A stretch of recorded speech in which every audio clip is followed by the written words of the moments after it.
Welcome to Out of Home Insider, the loudest voice in out of home. A lot of people have been asking me about why I joined OneScreen, and today's guest is a perfect example of why. And the insight that he was going to provide is something that we can all use. Everyone in the industry can use it to help clients run more measurable campaigns and do some really cool stuff with.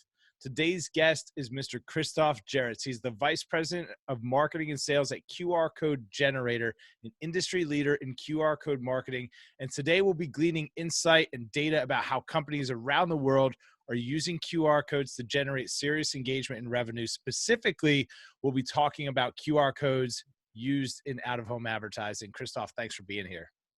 Thanks for having me, Tim. Absolutely. So let's start and lay the groundwork. Fundamentally, we've probably all seen a QR code. I hope everyone's seen a QR code at this point, but what is a QR code? So, I mean, it's basically just like, a technical advancement from, a barcode, those little things that you would have on, any product that you buy in a supermarket, and the cashier runs it over a scanner and it kind of tells them the number. So QR code is like, you could almost imagine it like a 2D version, because that is one dimensional, right, of that barcode. So it can hold more information. It was developed by a company in Japan called Denso Wave, and they ultimately only really use it for industrial, uses. As in, you think of a data or like of a physical warehouse where robots would read those QR codes, knowing where to go to pick up stuff. However, in recent years, there's been more and more ideas around how to use QR codes in, out of home, and just like, for marketing purposes, because, it's just a good way to bring people from an offline experience or from an offline environment to, your online representation. So you can basically put any type of data behind that code that you want. It could be a website. It could be, a donation campaign for Bitcoin. It could be, an MP3. So any information that is not too large, that can be visually processed by any phone now. Android and iOS have both built it into their native camera apps. Can be scanned by anyone, so they can find that information that you want to give them in a very, very easy way. It's interesting because a lot of the conversation, particularly around advertising mediums, is how do I measure that this thing is working? How do I translate that the dollar I spent in advertising has created $5 in revenue? But it sounds like there's a lot more ways to use a QR code beyond just like, hey, directly trying to sell something. Do you see a lot of companies? Maybe give us a few examples of some of the creative or the more outside of the box ways to use a QR code. Yeah. So maybe let's start like this. I mean, I in my past, I started in online advertising. I worked for Google for nearly 8 years, right? So the typical direct response, you can measure what you do advertising. And I remember, in the early days early days, right? We're talking the pre-2010 days, right? When everyone was still trying to figure that out, online advertising was awesome because it was the first way to actually have conversion rates and engagement rates and all that behind it. But the holy grail after that period has always been this, like, how do I get people from that out of home offline context to do something online? To make it more measurable. There's people experimenting with beacons and so on and so forth. So what a QR code ultimately does, especially these days, is it's one of those vehicles that I can use to make my online or my virtual content discoverable for someone in an offline context, right? So they may be in store, right? So they're shopping for something. I've seen really cool stuff done by Luxottica that ultimately own, any sunglasses brand you can imagine, Ray-Bans, Oakley, you name it. It's all theirs.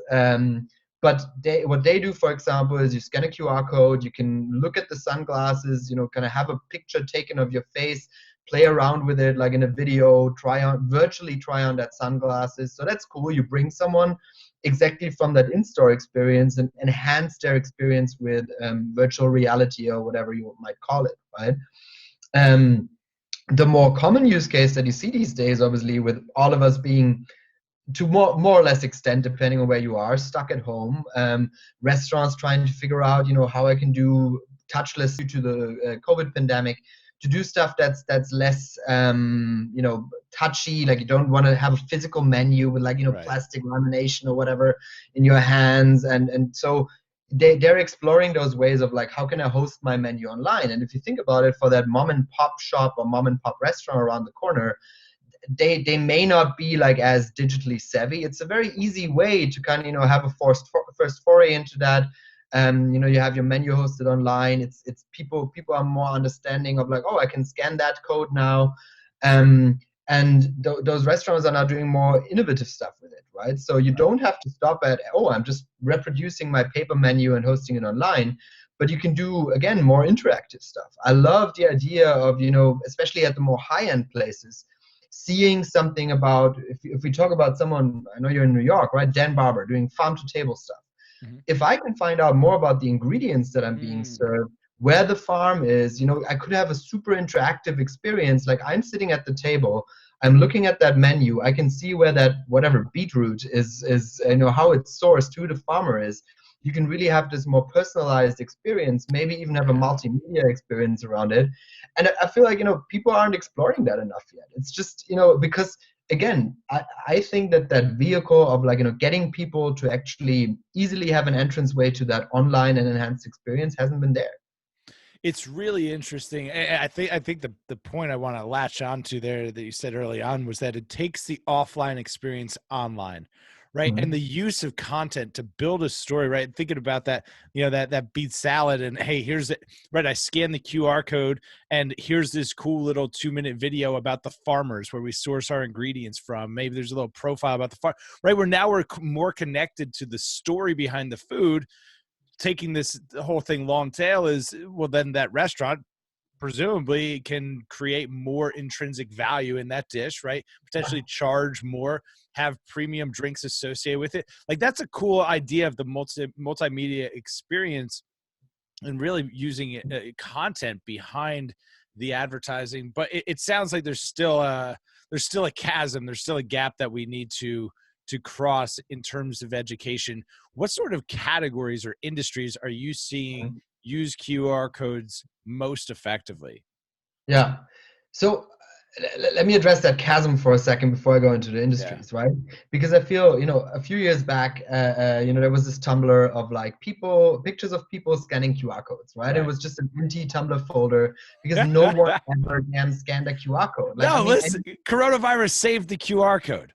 Yes. So, it's interesting because so QRCodeGenerator.com, we've been seeing growth before that, but obviously due to coronavirus, and we can pretty much track in every country, like where the lockdown measures happened, that we had a massive surge in customers from all industries, right? But I think the more important trend is that consumers of all age groups, of all target groups, are now more familiar with the concept because of our new reality over the past few months. All of us, I'd hazard a guess that everyone listening to this has been scanning a QR code in the past month, and that also there have been a lot of people who have never done it before, maybe, or even if they're tech savvy, understand what a QR code is, but like never really could be bothered because why, right? Yeah. So. And at the same time, there was this gap again to find more solutions that are easy enough to get those people to have those more online experiences to bridge the gap between that. And that is something that is quite ubiquitous across industries. So we obviously the number one industry that we see is actually, hospitality, gastronomy, hotels, restaurants. But then there's a lot of things around real estate, retail, obviously, I love the idea of appointment booking via QR code, no matter what service you provide, like from, that has become a lot more important during COVID as well. Like if you don't want to, you're going to the hairdresser, you can't have 10 people in there at once. You have to kind of, have some hygiene protocols and stuff like that. So I see that a lot more as well in like beauty salons, spas, and so on. Scan the code, book your slot, come by when the time comes, so you don't have to interact unnecessarily with people and expose your risk. And I think that's not just that is something where people now notice, oh, this is kind of convenient. I wanna be doing this even after all of this is over and we can leave our homes again. And it's just, it's a nice way to do it. Right. Like I don't have to call, sit on hold. I control my experience and probably done faster than if I called in and tried to make that appointment. That's interesting. It makes a lot of sense. Do you see any use cases that are over indexing in terms of performance? Is it appointment booking? Are you seeing other types of engagement with QR codes that do particularly well? So it always obviously depends on the brand that is using them, right? So it helps if you already have a recognizable brand in the sense of like you have the user base that will actually scan it, right? So one of the things that I see around the corner, like we just had a Five Guys opening here, which their European expansion is going on. So they literally just opened here right in the middle of Berlin. And their location I think was opened a month before the pandemic really hit, so that's a tough one to kind of get started. Yeah. But what they've been doing, and I think they're doing it at most of their restaurants now, is you scan a code, you put together your burger, you put together your order, and then you go in and use it there. And that has been used, as far as I can tell, massively. Every time I walk past there, I see people scanning that, doing that, standing out there with your phones. You can tell they're building their burgers. They don't have to go to a person, tell them the order, and so on. It's similar to what McDonald's does with those physical displays that they let you do the whole order. If you think about it as well from a hardware perspective, if that's something that you do and you don't have to put those displays in, but you get people to do it on their phones, no kidding, way easier.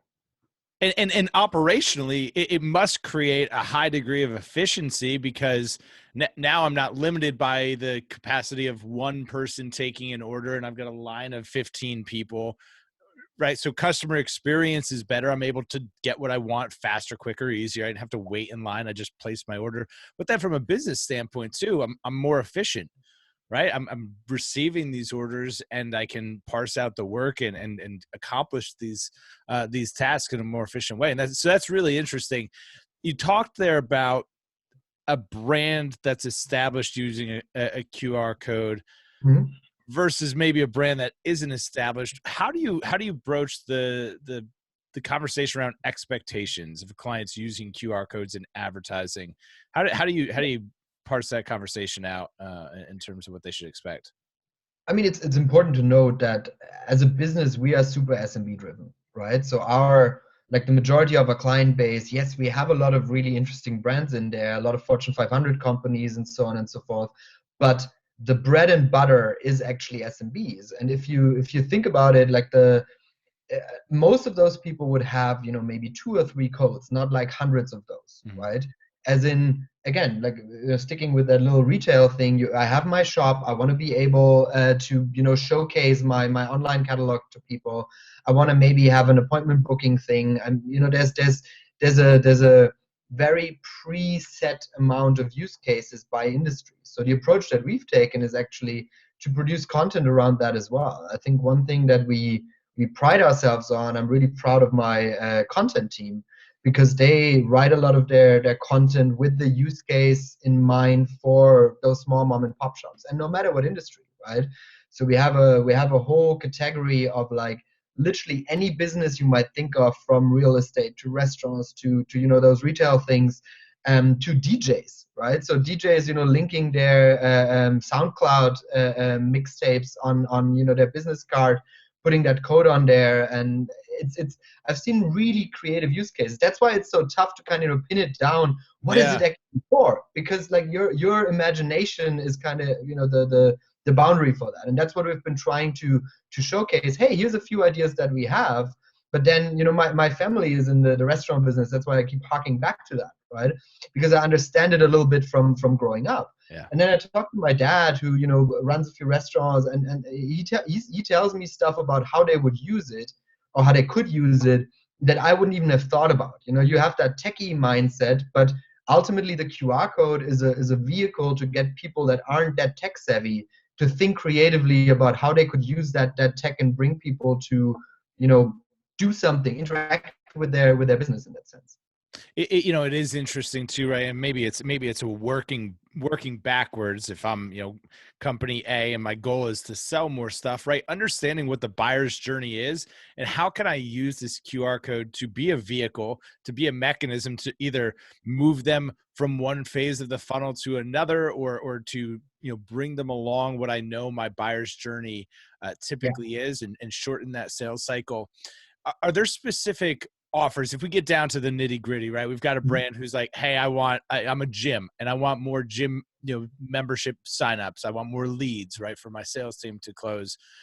Are there offers that you see working particularly well for maybe non-established brands?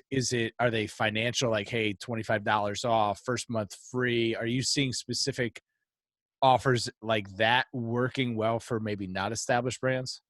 Yeah, I think so. There's two aspects to. So I think the first thing that you just mentioned is this whole, what is the user journey and where does it break for me to track stuff, right? So you always want to be able, no matter whether it's a 25% off coupon or first month free, whatever it might be, right?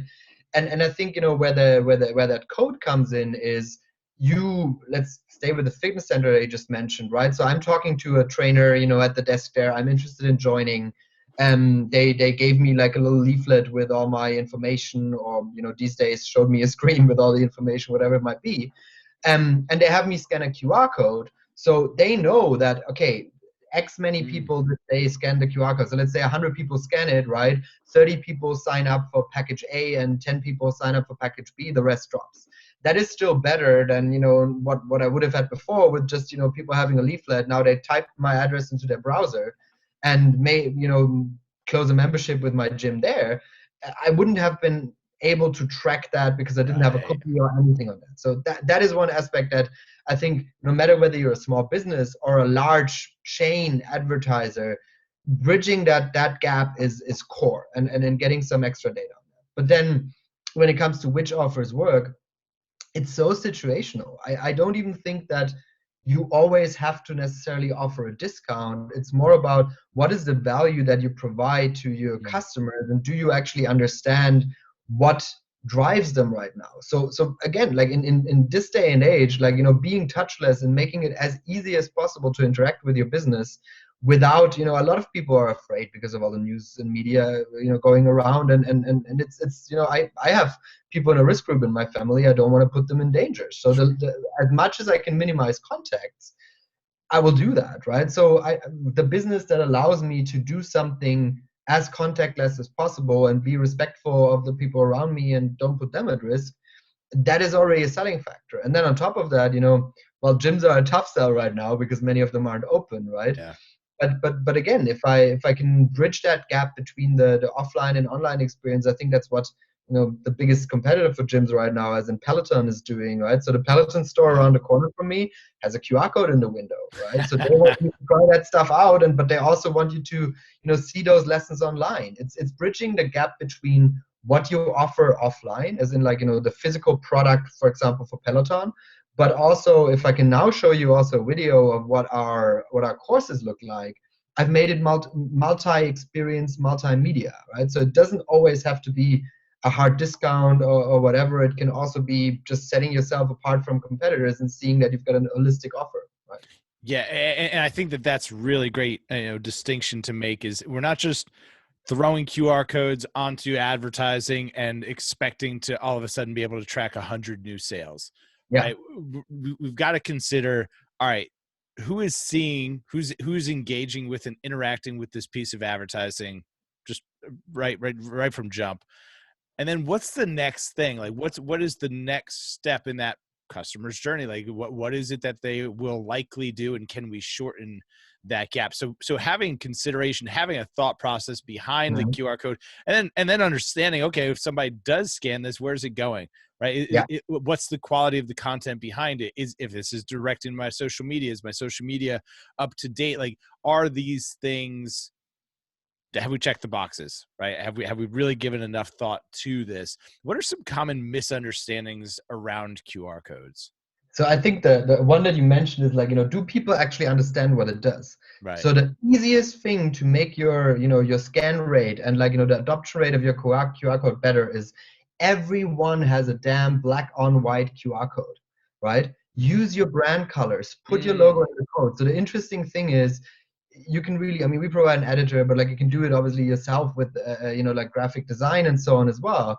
But we have a lot of templates for that. You use your logo, you give us your brand colors, you put it in there, and you have something that matches your brand experience. Now, if you put it on a leaflet, if you put it on a shopping window or whatever it might be, And you also can, let's say, put a little frame around me that says whatever the easiest, call to actions work. Just put scan me on there. Right, Or tell them say, what to do.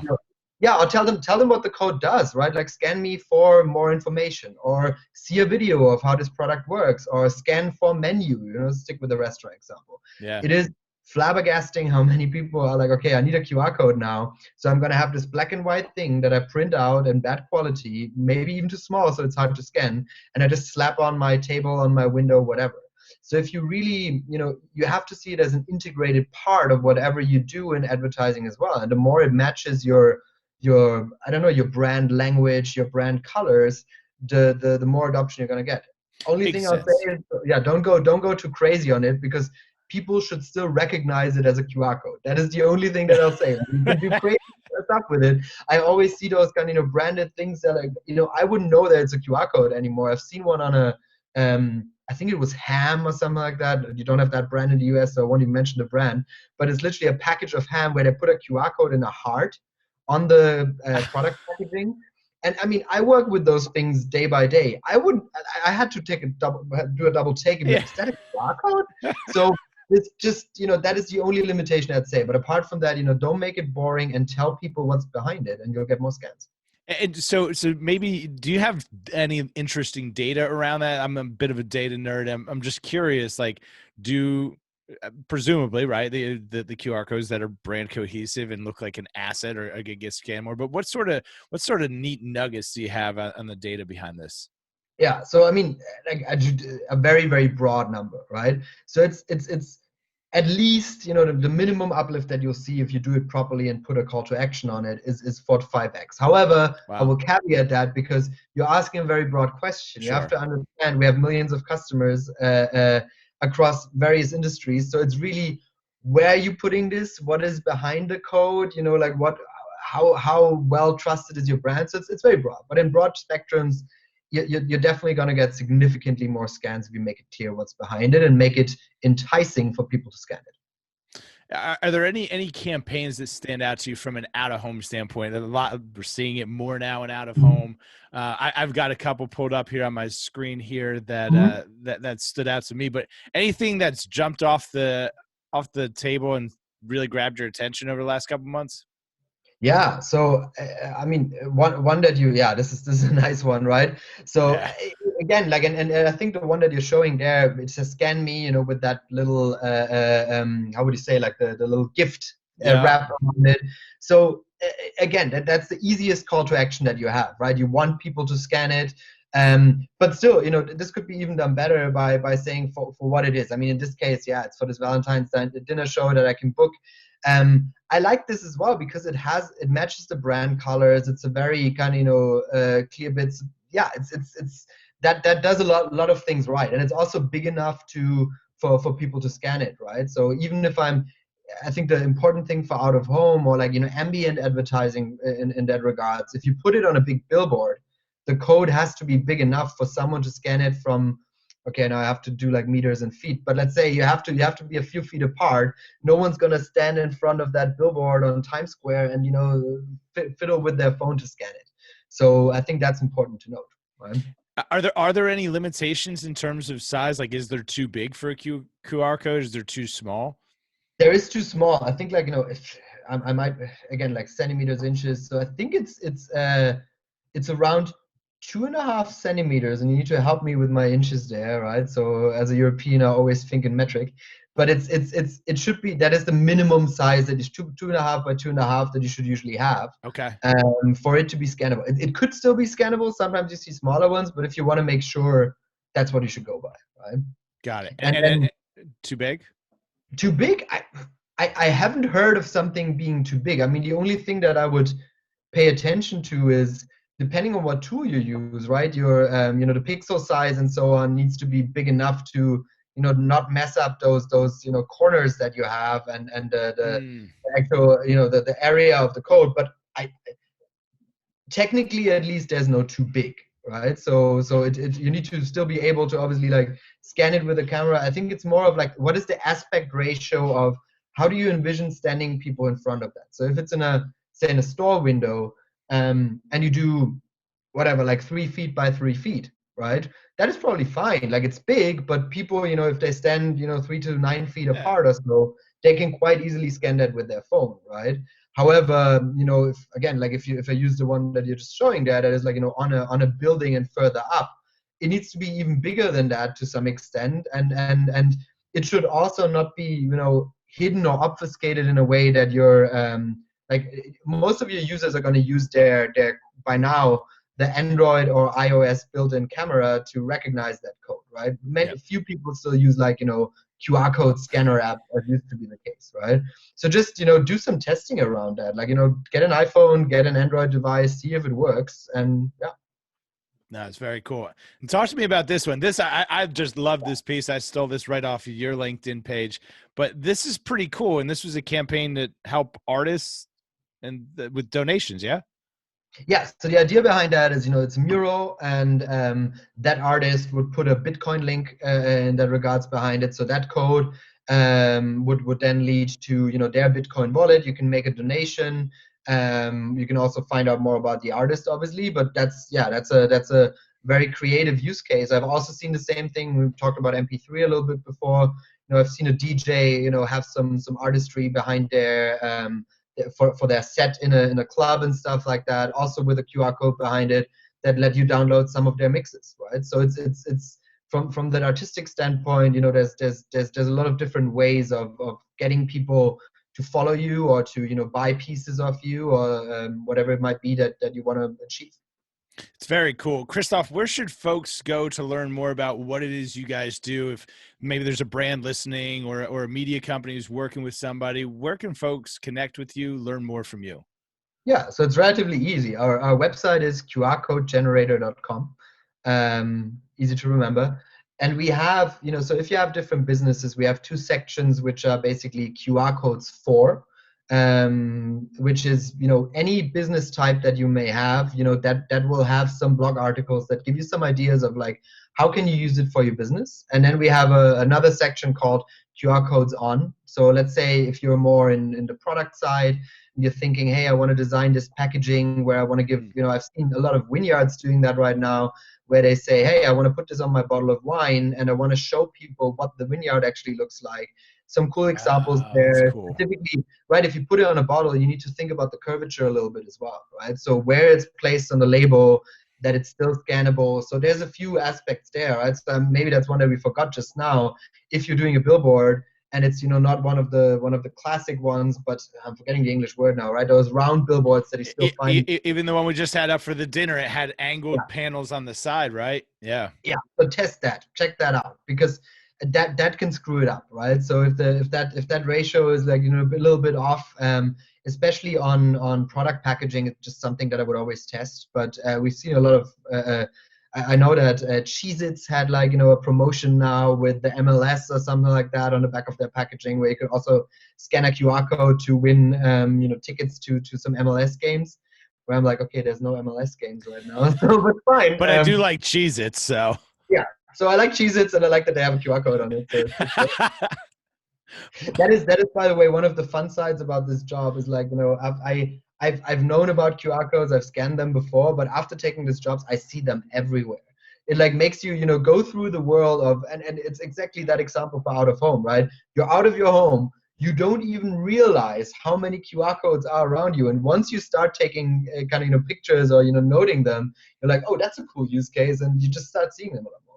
Right. And for someone who, if that there's a QR code on something that I care about, that I'm more likely to, right. Just because we see it and we go, oh, why would someone use that? Well, you're probably not the target customer for that brand or that product, but somebody who is, who's buying Cheez-Its for their 7-year-old son. And he's asking me, hey, Daddy, well, like, what's this thing on the back, about soccer? Well, guess what? Dad's going to be scanning the QR code and find it out. So it may not make sense on the surface, but it sounds like there's a lot of ways to use it. Christoph, this has been really helpful. And if you found value from it, please share this with somebody else who could benefit. As always, make sure to click the subscribe button down below there in the corner, and we'll see you guys next time. Thank you, Tim. Thanks, Christoph.